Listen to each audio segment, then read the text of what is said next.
Hello there.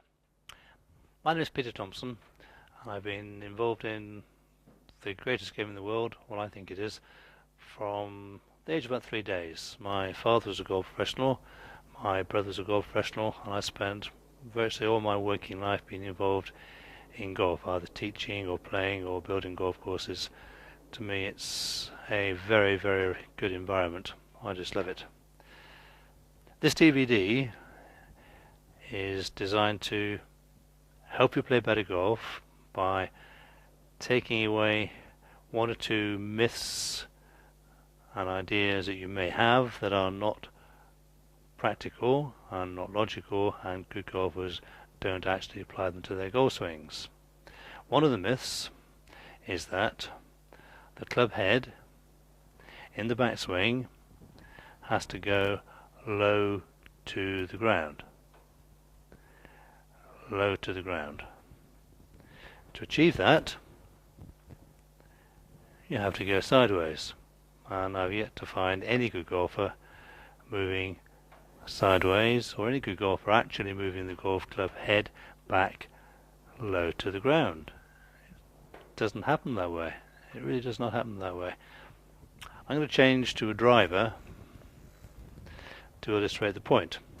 Quite a few golf pros ring me and they ask me about my studio. This is my teaching studio. I've had 3 different ones now. This is my best one. It's on the south coast of England, and they ask me questions about the studio, mainly about the height of the ceiling, which is pretty crucial actually. It's not really the length, it's the height of the ceiling. I always give them the same answer. It needs to be at least 10 feet tall. The roof needs to be 10 feet above the ground, because with the driver, it may be 44 inches long. If you watch the club head, it comes away from the ground immediately, then it keeps on going upwards when the shaft is vertical, and the club head now is about 10 feet above the ground. Maybe 9 feet, but 10 feet will be the minimum for a teaching studio. There, you can't see it off the top of the screen. I'm about 6 foot tall, this is about 44 inches long, and the combination of moving back correctly takes the club head about 9 or even 10 feet above the ground. Knowing that as a fact, what is the point of taking the golf club back low to the ground and knowing full well it's going to move 9 feet above the ground? I really cannot see any reason why it should go back low to the ground. And in good golfers, it doesn't go back low to the ground. It goes back where it goes back because of the way you take it back. In the backswing, your hips are turning, your chest is turning, your arms are moving away from your chest, and your wrists are hinging the golf club upwards. If we combine all of those, then the club head simply comes away from the ground. That's what you want. Away from the ground, then you can bring it back down to the ground where the ball is. We're going to go back onto my computer screen now, and I'm going to show you some fantastic good golfers, and we're going to watch carefully where the club head goes compared to where the ground is, and then we'll see if it actually goes back low to the ground or not. Let's go and have a look.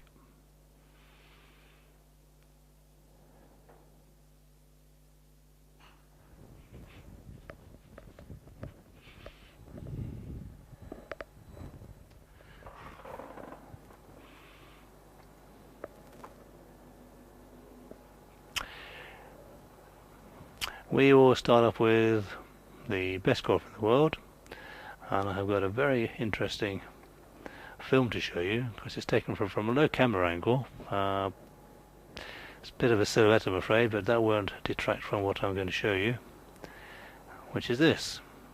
There's the club head on the ground behind the ball, and we're going to watch a few times just the first tiny part of the backswing. So there's the club head. It's immediately moved away from the ground because the golf ball is now completely visible. Upwards. His hands are lifting upwards because his shoulders are turning around correctly. And if I draw a line underneath his hands, you will see the lift. There goes the lift, so the hands are lifting upwards, the arms are lifting upwards, so the club head has to lift upwards as well. Very important part of the swing. Low to the ground isn't what he is doing. The club head now, if you watch it, I'll take it back further, it's gone right at the top of the screen now. So that's probably, he's what, 6 foot tall, just a fraction more, so that's 6 foot, 7 foot, 8 foot. Club head's up here somewhere, maybe 9 feet above the ground.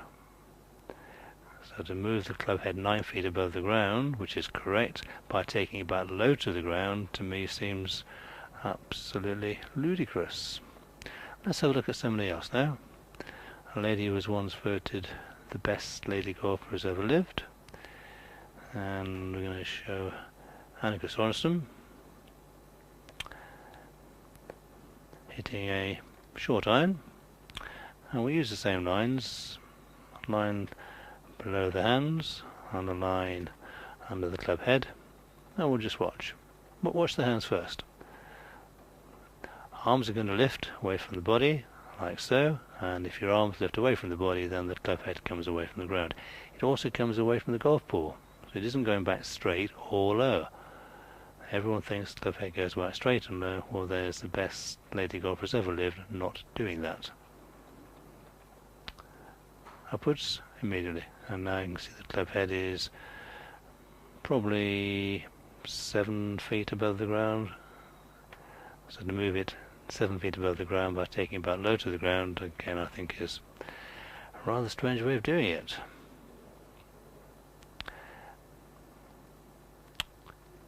Stuart Appleby, very, very good golfer, and this is on a very, very high shutter speed, so we can see the action very clearly.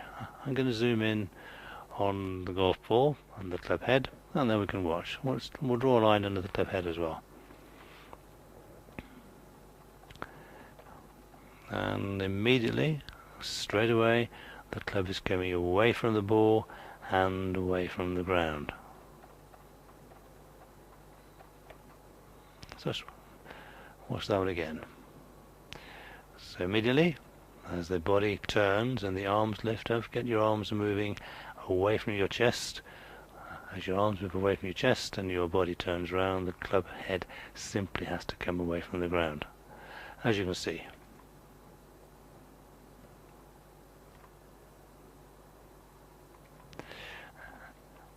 And as with the other golfers, the club head is going to be more or less on top of the screen and a certain part of the swing, which is there. So the club heads move from where the ball is now to there.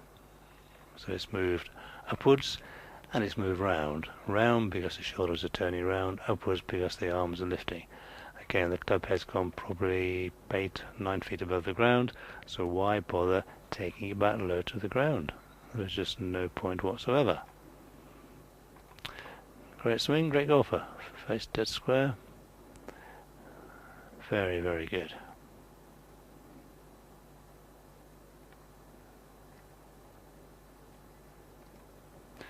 Paul Casey.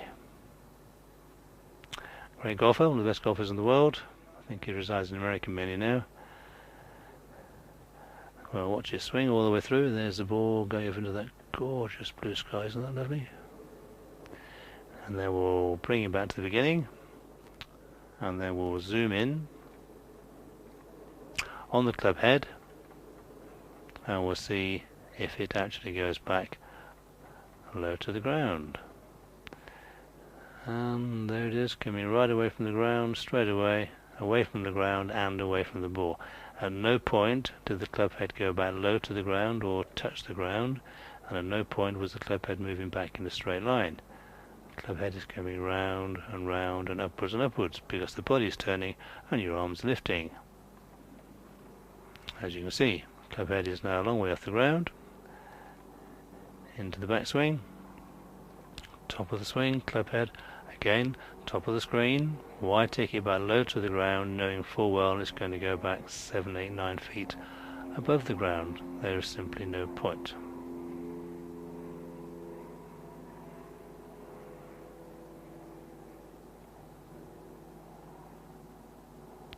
Yeah, great golf swing, great golfer.